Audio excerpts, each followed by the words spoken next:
It was the fall of senior year when a single post on a campus gossip site blew up. It's a 17-year friendship between Ethan Vance and Sarah Quinn. It all started with a photo. After the last bell, Ethan was waiting by the school entrance to walk Sarah home. Just like he had done every day since they were kids. It was their ritual, a constant in their lives for over a decade. "Ethan, you need to see this," his friend Leo Wong said, rushing over and shoving a phone in his face. His expression was grim. Ethan glanced at the screen and his blood ran cold. The photo showed Sarah sitting in a booth at the Daily Grind, a local coffee shop, laughing with Caleb Reed. Their hands were only inches apart on the table. The caption underneath was pure clickbait. "Shocker, Northwood High's Queen Sarah Quinn, officially off the market. You won't believe who the mystery man is." The comments were a wildfire. "Oh my God, Sarah finally has a boyfriend. They look so cute together. I'm dying. Wait, isn't that Caleb Reed from AP Chem? He's seriously hot. Does Ethan know about this? I thought they were a thing. Childhood sweethearts doesn't mean they're actually together. Lol." Ethan's hand started to shake. He and Sarah had grown up together. He had never officially asked her out, but their bond was deeper than friendship. Everyone assumed they were a couple. He had assumed it till now. "Ethan." Sarah's voice pulled him out of his trance. She was walking out of the main building, a confused look on her face as she saw his thunderous expression. "What's wrong?" He didn't say a word. He just handed her the phone. Sarah's face went pale as she read the screen. This is a misunderstanding. Caleb and I were just studying for the calculus midterm." "You study calculus at a coffee shop? You have to laugh like that?" Ethan's voice was ice. Sarah opened her mouth, but the words wouldn't come. The truth was, she had been spending a lot of time with Caleb lately. He was a top student, always polite and gentle. Compared to him, Ethan, despite his family's wealth, could be distant and broody. Other than their shared history, she and Ethan didn't seem to have much in common anymore. Forget it. Ethan gave her one last long look, then turned and walked away. "Ethan." Sarah started to run after him, but a hand stopped her. "Sarah, let him go," Caleb said, suddenly appearing at her side with a soft, reassuring smile. "Maybe it's for the best. You too. You were never really a good fit." Sarah looked back at Caleb, a strange feeling creeping over her. There was something off about his smile that night. Ethan sent Sarah a single text. "Sad face, maybe we need some space." Staring at the message on her screen, Sarah cried all night. She tried to explain, to fix things, but it was like Ethan had vanished. He never initiated a conversation again, and Caleb, seizing the chance, was there for her every day, comforting her, taking care of her. A month later, a new post hit the gossip site. It's official. Sarah Quinn and Caleb Reed are Northwood's newest power couple. When Ethan saw the news, he was in a dive bar on the edge of town. The whiskey burned away the last of his restraint. He smashed the bottle in his hand, blood dripping from his knuckles onto the sticky floor. "You chose him," he muttered to the empty room. "Don't you dare regret it." From that day on, Ethan Vance was a different person. His transformation started on the outside. He bleached his hair a stark silver white and got 3 piercings in his left ear. He started wearing a black leather jacket and ripped jeans. Most shocking of all was the black dragon tattoo that now snaked up his right forearm. The entire school was buzzing. "God, have you seen Ethan Vance? What happened to him? I heard he completely snapped after the thing with Sarah Quinn. He looks terrifying now. It's like some kind of thug." The rumors made Sarah's stomach churn. She wanted to talk to him, to reach through the anger. But every time she saw the cold, dead look in his eyes, she lost her nerve. What worried her more was that Ethan had started hanging out with the school's delinquents. One afternoon, Sarah was in the lunch line when she heard a commotion behind her. "What did you say?" "Say it again." Ethan's voice was dangerously quiet. Sarah turned to see Ethan holding a sophomore by the collar of his shirt, his eyes blazing with fury. I just said he got dumped by Sarah Quinn, so what's there to be so proud of?" The kid stammered, his face white with fear. Crack! Ethan slapped him across the face, the sound echoing through the cafeteria. The kid stumbled and fell to the floor. "The next time I hear you running your mouth, it'll be more than just a slap," Ethan said, looming over him. The entire cafeteria went silent. Everyone stared, frozen in shock. "Ethan." Sarah couldn't hold back anymore. She rushed over. "What are you doing?" Ethan turned. When he saw the fear and disappointment in her eyes, he felt a sharp pain in his chest, like a knife twisting. But he let none of it show on his face. "What's it to you?" he said coldly, then walked away without a second glance. Sarah stood rooted to the spot, hot tears spilling down her cheeks. "Sarah, don't be upset." Glebe was suddenly there, gently handing her a tissue. "He's not the person you used to know. He's changed." "But," Sarah began, but Caleb cut her off. "No buts. You chose me, Sarah. It's time to forget about him." His tone was gentle, but his words were absolute. Sarah nodded, but a deep sense of unease settled in her heart. A few tables away, Leah Warner lowered her phone, a sly, triumphant smile on her face. She had recorded the whole thing. The photo from the coffee shop that had been her doing. She'd had a crush on Ethan for years, but he only ever had eyes for Sarah, if she couldn't have him. She would destroy what he loved most. Seeing Ethan in so much pain gave her a twisted sense of satisfaction. "Don't worry, Ethan," she thought to herself. "I'll always be here for you." After final exams ended, a wave of relief washed over the senior class as everyone started planning for the future. To no one's surprise, Ethan got into a prestigious business program at the University of Chicago. The Vance family was a major player in the corporate world. Ethan had always shown a natural talent for it. Sarah was accepted into the education program at the same university. Caleb would be there too, on a pre-law track. The night before they were set to leave for college, Ethan got a call from an unknown number. "Ethan, it's me." It was Sarah. He froze. They hadn't spoken since the cafeteria incident. "What do you want?" he asked, his voice flat. I need to talk to you tomorrow night, 8 o'clock. The old spot." Her voice trembled. Oak Creek Park, the place they'd spent so many childhood hours, was drenched in memories. Ethan was silent for a long time. Finally, he agreed. The next evening, he arrived early. A brisk autumn wind tossed dead leaves across the path. The whole park felt hollow. At 8 on the dot, Sarah showed up. She was as lovely as ever, but sorrow shadowed her eyes. "Ethan," she said softly. "Just say what you came to say," he replied, his back to her as he stared at the city lights. Sarah took a breath.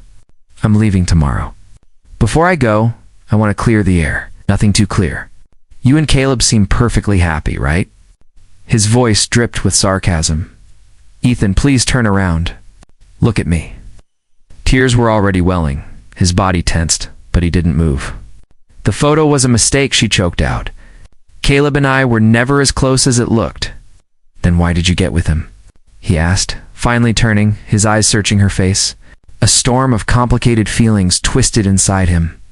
Sarah opened her mouth but couldn't find the words. What could she say?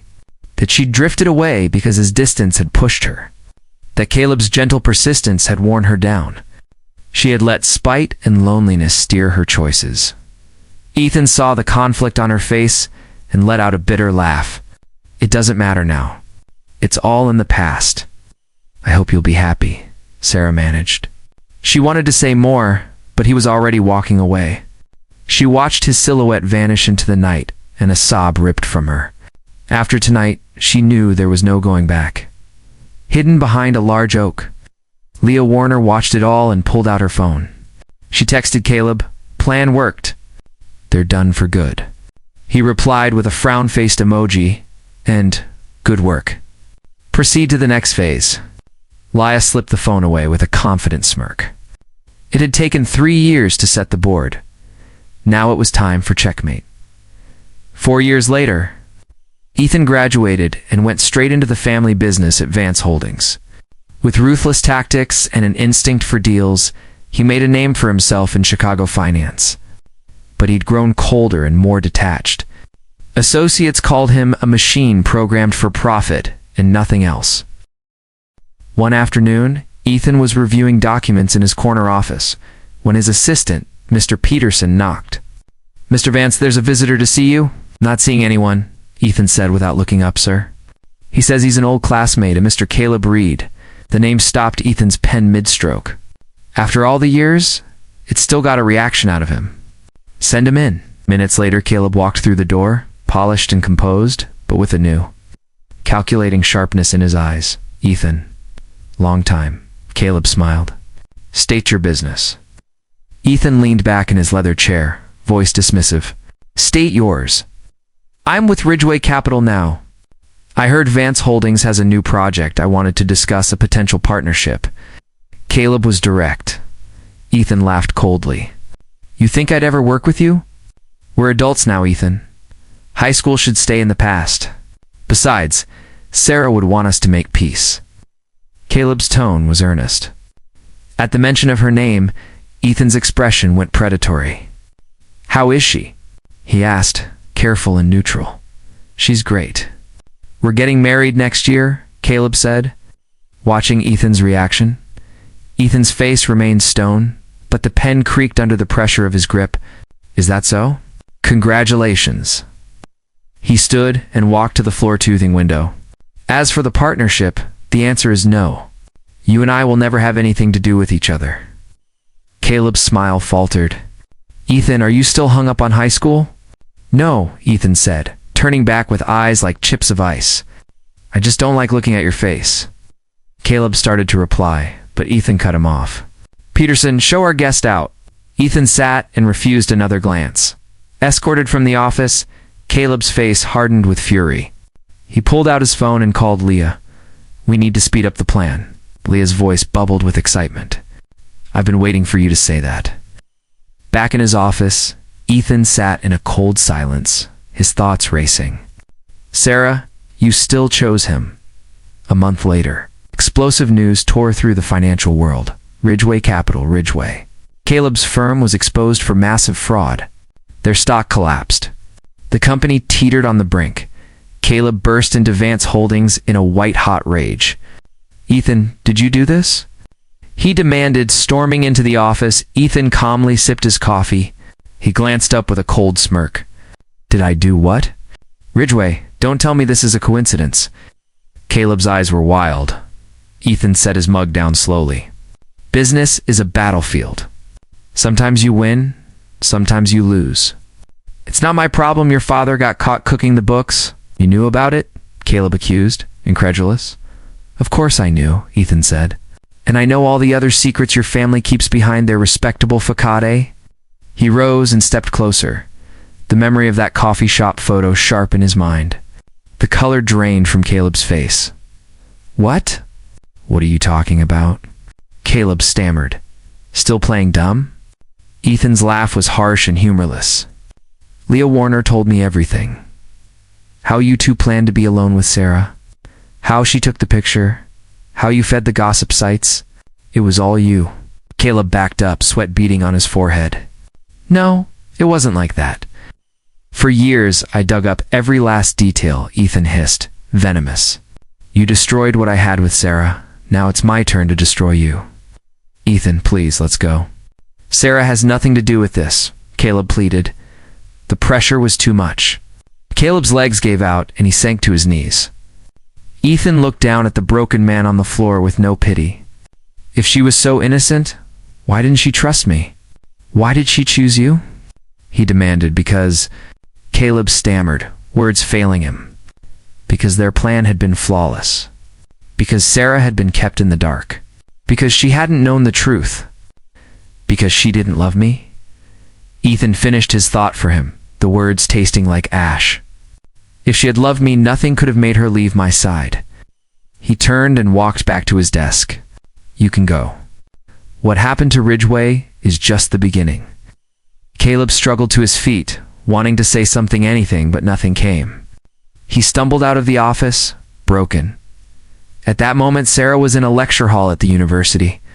Completely unaware the world she knew was collapsing, she had no idea that the photograph that had appended her life was a carefully crafted lie Sarah learned about. Ridgeway Capital's collapse from the evening news. That night, Caleb came home haggard and defeated. He wrapped his arms around her. "Sarah, we might have to leave Chicago," he said, voice hollow. "Why?" "What's going on?" she asked, confused. "My dad's company, it's gone. We were bankrupt." Tears streamed down his face. Sarah stared at him, stunned. She'd never cared about his family's money, but the news hit like a bomb. "What are we going to do?" she whispered. "I don't know." He held her tighter, despair in his voice. "Sarah, if one day I have nothing left, will you still stay with me?" Without hesitation, she nodded. "Of course I will. I love you for who you are, not for your money." Caleb's chest twisted with guilt. He knew she meant it tanned that made him feel worse. This was his fault. If he'd never been jealous, never engineered that scheme, maybe none of this would be happening. But it was too late. The next day, Caleb was expelled. His tuition had been tied to Ridgeway Capital funds.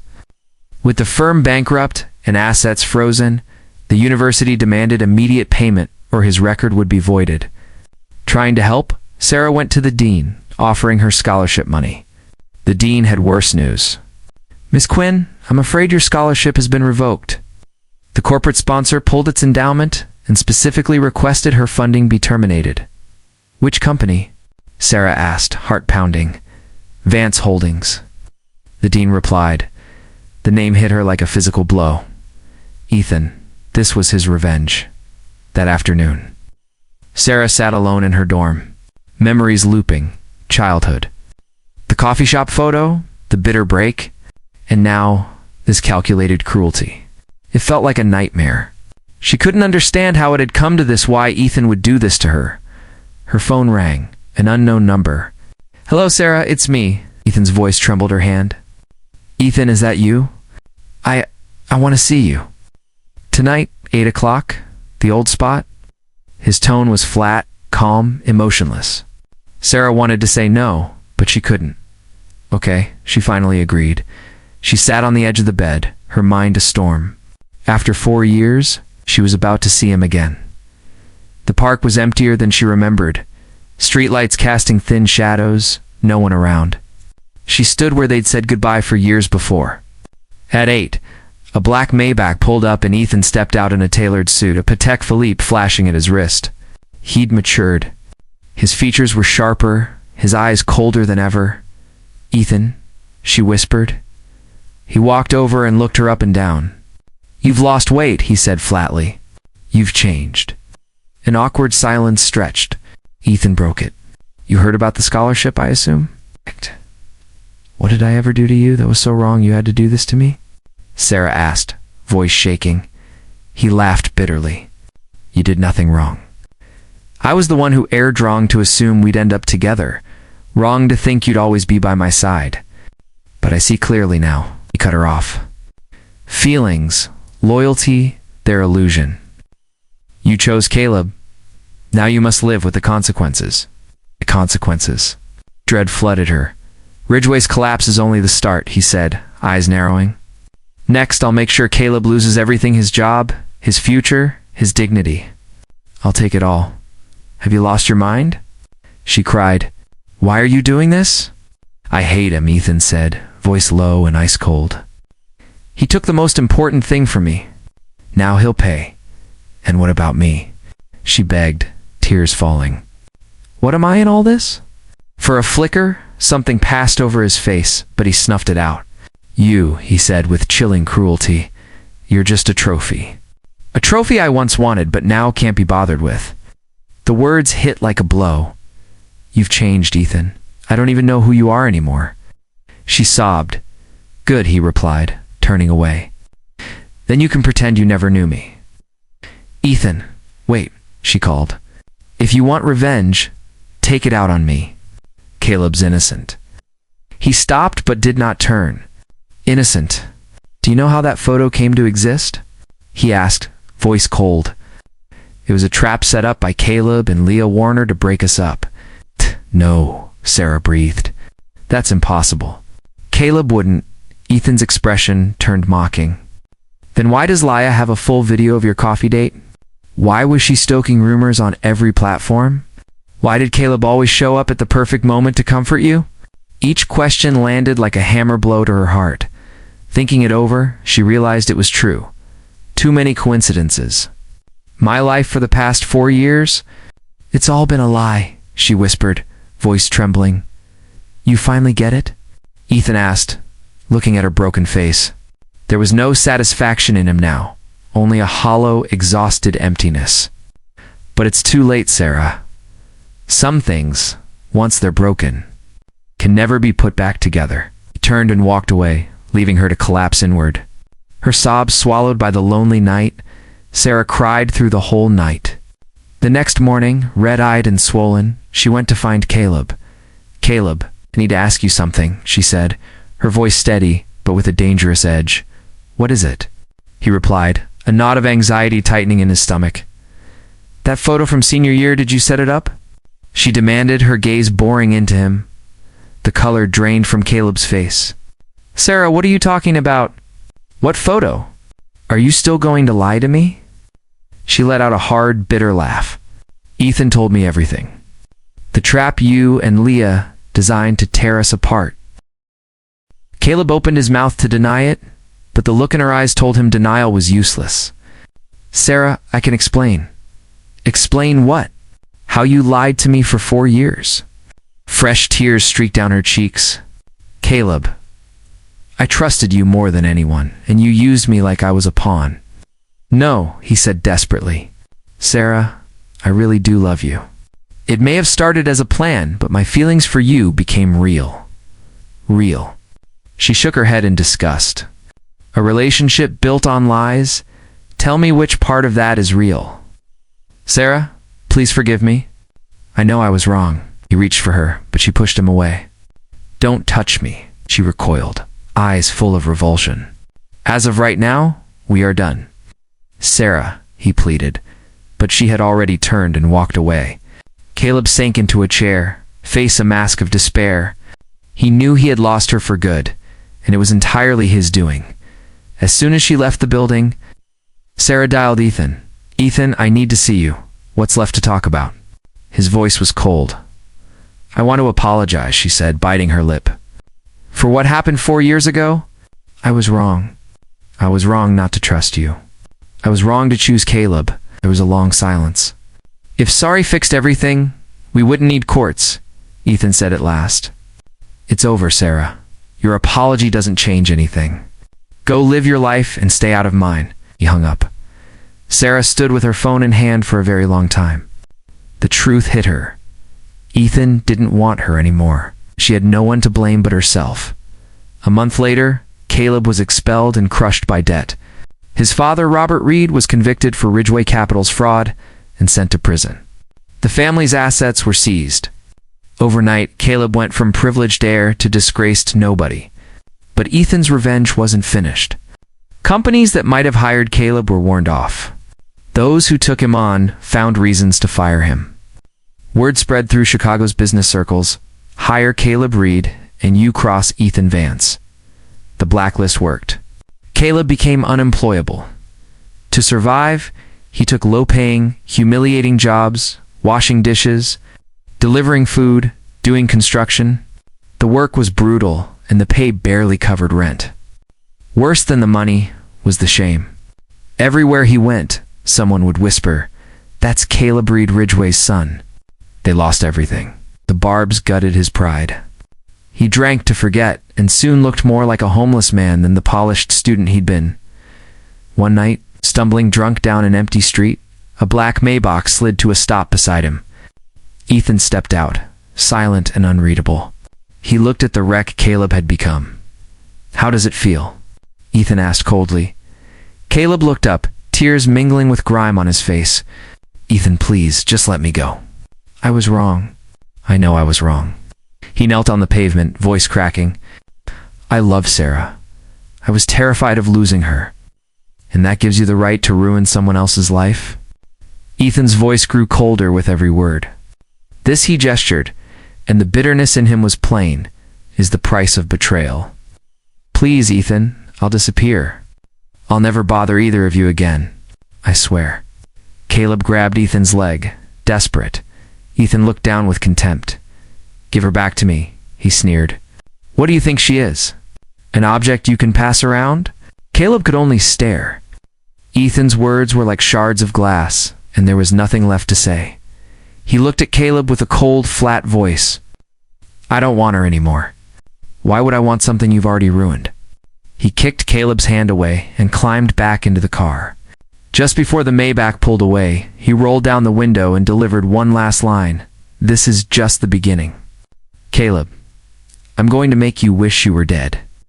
The car sped off into the night, leaving Caleb kneeling in the middle of the road, his cries echoing into the darkness. Sarah learned about Caleb's fall from a local news report on the Ridgeway scandal. Watching the footage of the disheveled, broken man on screen, she could hardly believe it was the same polite, gentle Caleb she had known.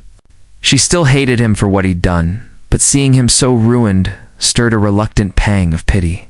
They had been together for years. She realized it was impossible to feel absolutely nothing. She decided to reach out. They met at a small, out-of-the-way diner. When Caleb walked in, Sarah almost didn't recognize him. Rail-thin, sallow skin, dull, lifeless eyes. He looked 10 years older. Tears welled in his eyes the moment he saw her. You actually came, he said. Sit down, Sarah replied, her voice steady. He sat cautiously, hunched over like a child expecting punishment. I saw the news, she began softly. Are you okay? No, he answered with a bitter laugh. I'm not okay.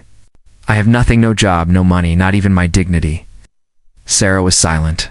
Sarah, I know I have no right to ask, but can you please talk to Ethan? Ask him to stop. I can't take it anymore. I'm at my breaking point, Caleb pleaded, voice raw. I can't help you, Sarah said, shaking her head. He won't listen to me. Then what am I supposed to do? He buried his face in his hands. If this keeps up, he said, he's going to destroy me completely. Looking at him, Sarah felt a tangle of emotions. The confident, charming man she'd known was going to replace by a shattered shell. Caleb, can't help you, she repeated, then added, but on one condition. What is it? Anything, he whispered, a sliver of hope showing. Tell me everything. Every detail of the plan from 4 years ago. How involved Laya was. Why you plotted this. Why you chose me. Caleb's face fell. Sarah, that's all in the past. If you don't want to hear it, I'll wait. He grabbed her arm. I'll tell you. I'll tell you everything. For the next hour, Caleb unraveled the conspiracy, how jealousy had festered, how he'd contacted Leah, how they'd built the trap step by step. He described working his way into her life, offering comfort when she was vulnerable, making her dependent. It started as a plan, he confessed, but somewhere along the way, I really did fall in love with you. Sarah cut him off. Enough. She opened her purse, laid a few $100 bills on the table and said, take this. Use it to get back on your feet. After today, we are strangers. Without another word, she stood and left. Caleb sat alone, tears streaming down his face, knowing this was the last time she would help him. From now on, he was truly on alone.